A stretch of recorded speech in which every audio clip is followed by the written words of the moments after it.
नमस्कार, आप देख रहे हैं HR न्यूज और हम आपको एक खबर दिखाने जा रहे हैं, लेकिन पूरी खबर की पुष्टि हम इन्हीं लोगों से करेंगे। कैमरा पर्सन से कहेंगे जो हमारे पीछे लोग हैं पहले उनके चेहरे दिखाएं, और इनमें कुछ चेहरों को हमारे दर्शक भी जानते होंगे।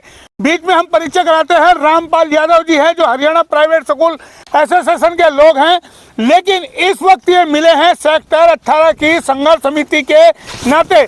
ये अभी अभी जिला उपायुक्त से भी मिलकर के आए हैं और मामला है जमीन से जुड़ा हुआ, और जुड़ा हुआ है सेक्टर 18 की बेशकीमती करोड़ों की जमीन से, जो यानी कि रास्ते की जमीन है। किस तरीके से उस जमीन को हड़प लिया जाता है, अभी आपने देखा होगा करनाल में DTP की मिलीभगत से किस तरीके से बड़े मामले का खुलासा हुआ।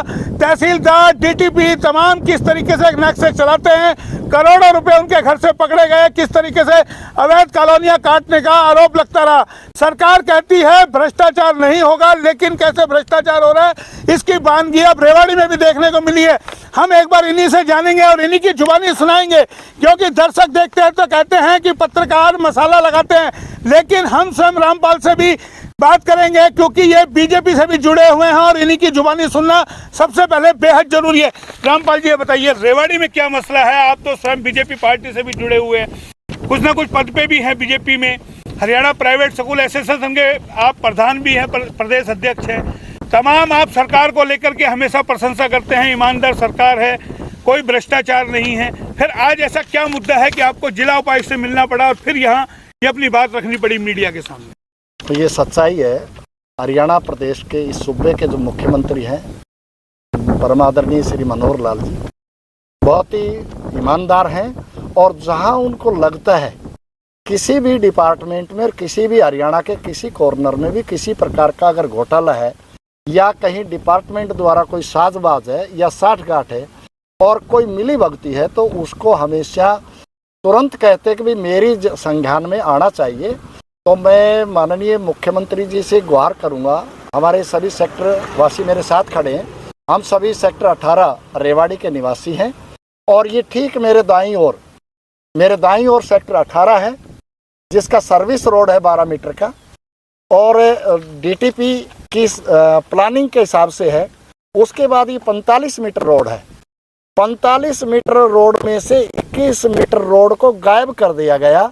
ये DTP कहीं ना कहीं जो है HSVP और उनकी मिलीभगती के कारण से जो ये गैलेक्सी जो होम है इसको जो लाइसेंस दिया गया है, कहीं ना कहीं सरकार बहुत बढ़िया स्कीम लेकर के आई है, 5 एकड़ पर जो है आवासीय व्यवस्था करना।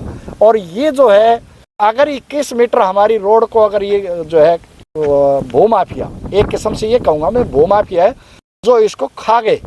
हमारी 21 मीटर को छोड़ने के बाद 12 मीटर सर्विस रोड आती है 26 सेक्टर को जोड़ती हुई।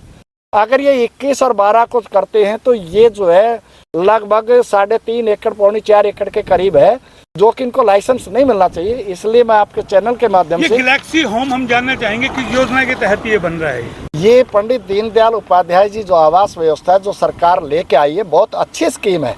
और इस स्कीम में ये है कि 5 एकड़ पर आप कहीं भी भूखंड के ऊपर पब्लिक के लिए बढ़िया एक जो है आवास व्यवस्था, आवासीय कॉलोनी काट सकते हैं। अच्छा, जिस रोड पे हम खड़े हैं ये 45 फुट का रोड है? ये 45 मीटर, लेकिन ये है नहीं। अच्छा, 45 मीटर का रोड है। इस रोड को ही कब्जा कर लिया गया, इस रोड पे कब्जा कर लिया। ये 21 मीटर को इसके अंदर कब्जा कर लिया। तो देखिए, अब हम आपको खुलासा करेंगे जो हमें बताएगा। कैमरा पर्सन से कहेंगे पहले ये पूरी बेल्ट दिखाए। ये देखिए इस तरीके से ये ग्रीन यहाँ पर बना दी गई है, ग्रीन बेल्ट। और ये रोड एक्चुअली क्या है, ये 45 मीटर रोड का हिस्सा है, जिसे सीधा सीधा आरोप लगाया जा रहा है कि जो ये सोसाइटी बन रही है, कैमरा पर्सन से कहेंगे गैलेक्सी होम दिखाए। ये सोसाइटी है जो 5 एकड़ में बन रही है, और इसका हम आपको गहराई भी दिखा रहे हैं, और इसकी गहराई मुश्किल करीब 100 या 125 यानी कि मीटर के अंदर होगी। गहराई इसके पास है नहीं, इसीलिए इस 45 मीटर के रोड की जगह को अपनी हद में ले लिया और 5 एकड़ भूमि पूरी करके दिखा दी कागजों के अंदर। इसी सांठगांठ का कहीं ना कहीं आरोप लगाया जा रहा है रामपाल जी द्वारा कि किस तरीके से। अब हम आपको ये इस तरीके का नजारा पीछे से भी दिखाते हैं। आप ये देख सकते हैं, ये पूरा ट्रांसफार्मर देखिए उठा करके सड़क पे ले आया गया है, जबकि बाकी के पोल कहाँ लग रहे हैं आप स्वयं अंदाजा लगा सकते हैं।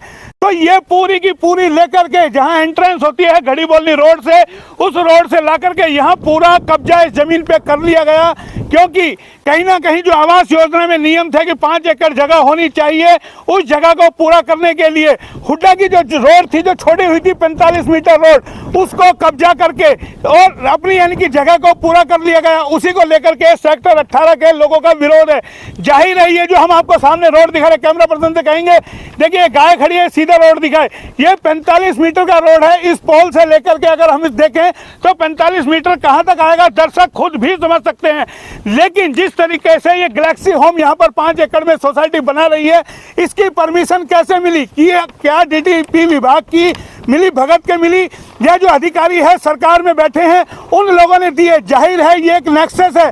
और करनाल में जो मामला खुला वो भी बिना सफेद पोशों की मिली भगत के नहीं हो सकता।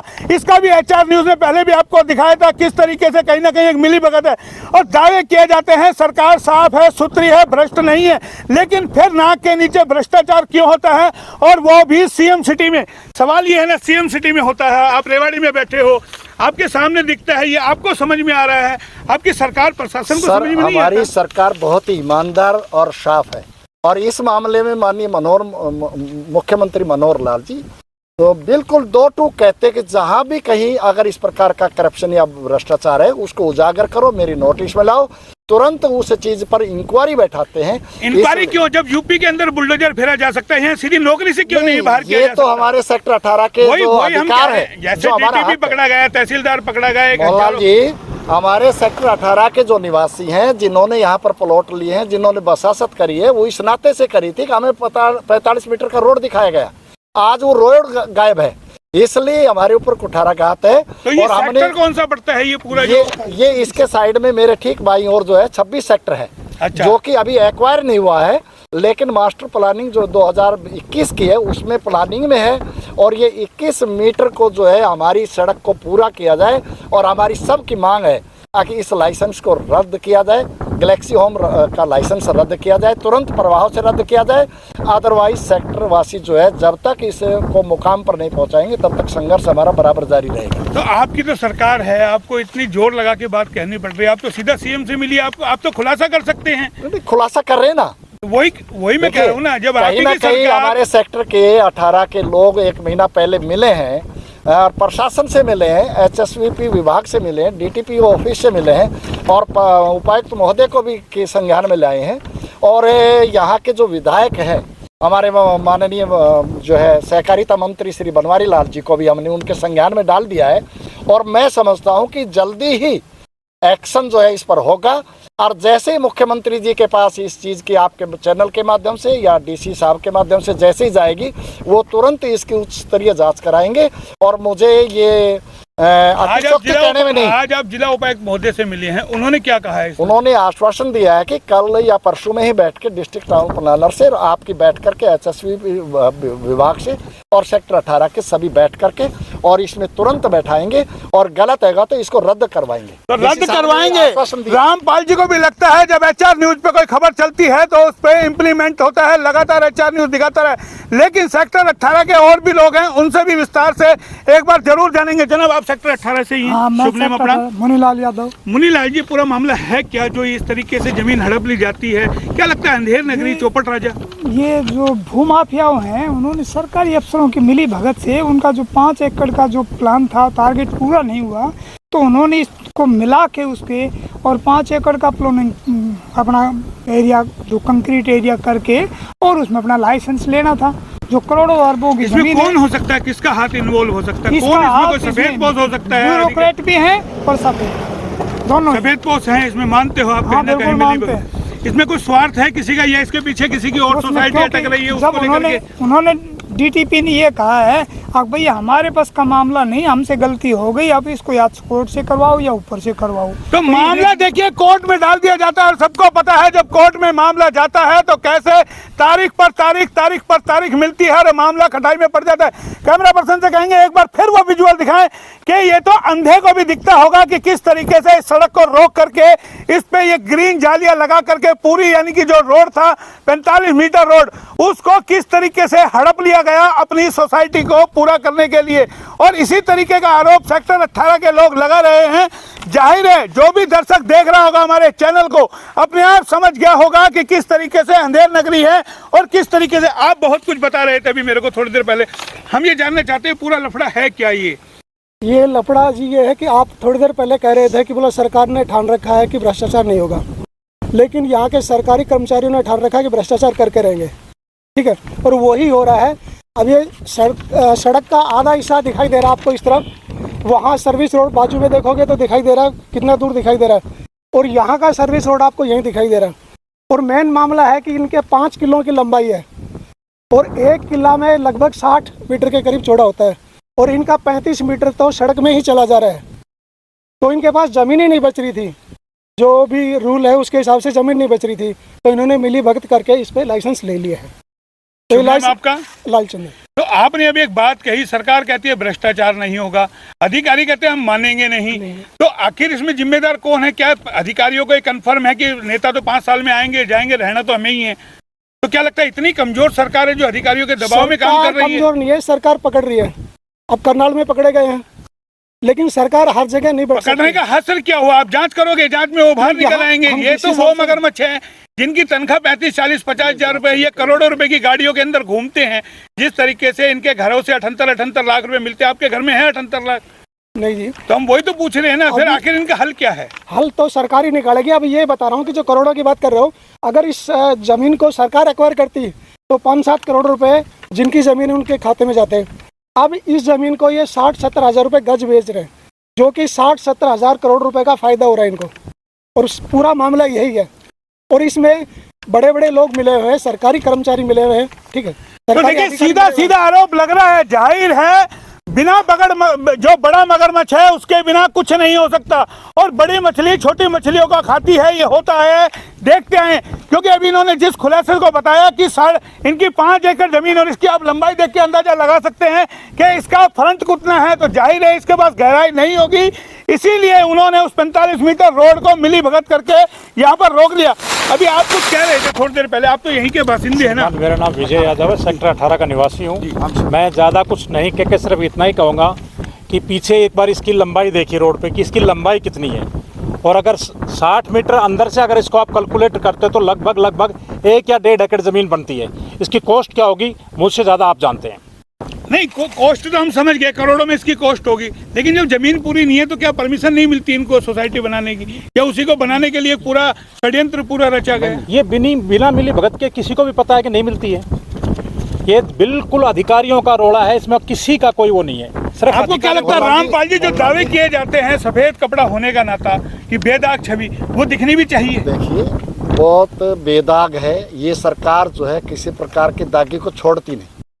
अंततः इसका लाइसेंस रद्द होगा, जांच का विषय है। इसमें कौन कौन शामिल है, अपने आप दूध का दूध पानी का पानी आ जाएगा। मैं खुद सेक्टर 18 से बिलोंग करता हूं, और ये हमारे मामले में आया, तो हमारी सरकार जो है इस मामले को लेगी। सरकार कहीं ना कहीं तुरंत इस पर जो है अपनी इंक्वायरी बैठाएगी, और इसका मुझे उम्मीद है, मैं भरोसा दिलाता हूँ सेक्टर 18 वालों को भी ये कहीं ना कहीं जांच का विषय है। उच्च स्तरीय जांच होने के बाद इसका लाइसेंस रद्द होगा। जांच में कुछ होगा या सिर्फ जांच हर बार होती है? जांच होगा जांच की मेरा सवाल ये ना, जो दोषी होंगे उनको जांच की उनके खिलाफ FIR दर्ज होगी। जांच की आंच कब आएगी? सवाल तो ये है ना, तहसीलदार और DTP पकड़े जाते हैं, आप क्यों नहीं जिस तरीके से योगी जी कहते हैं बुलडोजर फेर देंगे भ्रष्टाचारियों पे, तो क्यों नहीं उनकी नौकरी को खत्म किया जाता ताकि वो अपनी ताकत लगा ही ना सके? जब आप जांच करेंगे वो पद पे बने रहेंगे। श्री मनोहर लाल जी भी इस पे बुलडोजर फिराएंगे, आपके सामने रहेगा, और इसका लाइसेंस रद्द होगा। और जिन्होंने भी साठगांठ करी है डिपार्टमेंट ने और भूमाफिया ने, उनके खिलाफ दावे किए जा रहे हैं, लेकिन HR न्यूज गैलेक्सी होम जो सोसाइटी बना रही है उससे भी अपना पक्ष रखने की बात करता है। हम यहाँ कोशिश कर रहे थे कोई अधिकारी उनके यहाँ पर हो वो भी अपनी बात रखें इन पर जो आरोप लगाए जा रहे हैं। अगर गैलेक्सी होम को लगता है कि उनके खिलाफ झूठे यानी कि बेबुनियाद आरोप लगाए जा रहे हैं तो एचआर न्यूज का प्लेटफॉर्म उनके लिए भी खुला है, क्योंकि हम दोनों पक्षों की खबर रखते हैं। ये खबर हमने दिखाई कि सेक्टर 18 के लोग जिला उपायुक्त से मिलकर के आए और बड़ा ही एक संगीन आरोप लगाया कि किस तरीके से सेक्टर 18 की 45 मीटर रोड है उस रोड को ही डकार लिया गया। ये बड़ा सवाल है और इसी सवाल को लेकर के एचआर न्यूज इनको भी कहता है कि आप भी अपना पक्ष रख सकते हैं, ऐसा नहीं हो कि खबर एक तरफा चल जाए। लेकिन अब सवाल उठता है, जैसा कि रामपाल जी कह रहे हैं कि मुख्यमंत्री जी भ्रष्टाचार को बर्दाश्त नहीं करते, तो अब ऐसे में सवाल ये उठता है इस पे कितनी जल्दी कार्रवाई होगी। फिलहाल इतना ही, फिर आएंगे किसी नई खबर पे। तब तक के लिए नमस्कार। कैमरा पर्सन पंकज के साथ मोहनलाल, एचआर न्यूज रेवाड़ी। मैं कमला शर्मा, जिला प्रधान महिला रेवाड़ी इनेलो। मैं हरियाणा प्रदेश वासियों को होली की शुभकामनाएं देती हूँ। मैं अपने क्षेत्रवासियों को होली की शुभकामनाएं देती हूँ। यह रंगों भरा त्यौहार है और यह हरियाणा प्रदेश वासियों के हमारे सभी क्षेत्रवासियों के जीवन में रंग भरा खुशियाँ लेके आए। यही मैं भगवान से प्रार्थना करती हूँ और सबके लिए यही दुआएं करती हूँ।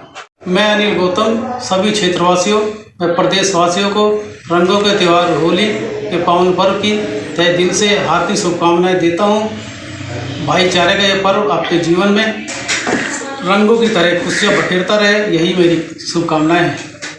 मैं कमला शर्मा, जिला प्रधान महिला रेवाड़ी इनेलो। मैं हरियाणा प्रदेश वासियों को होली की शुभकामनाएं देती हूँ। मैं अपने क्षेत्रवासियों को होली की शुभकामनाएं देती हूँ। यह रंगों भरा त्यौहार है और यह हरियाणा प्रदेश वासियों के हमारे सभी क्षेत्रवासियों के जीवन में रंग भरा खुशियाँ लेके आए। यही मैं भगवान से प्रार्थना करती हूँ और सबके लिए यही दुआएं करती हूँ। मैं अनिल गौतम सभी क्षेत्रवासियों व प्रदेशवासियों को रंगों के त्यौहार होली के पावन पर्व की तहे दिल से हार्दिक शुभकामनाएं देता हूँ। भाईचारे का यह पर्व आपके जीवन में रंगों की तरह खुशियां बखेरता रहे, यही मेरी शुभकामनाएं हैं।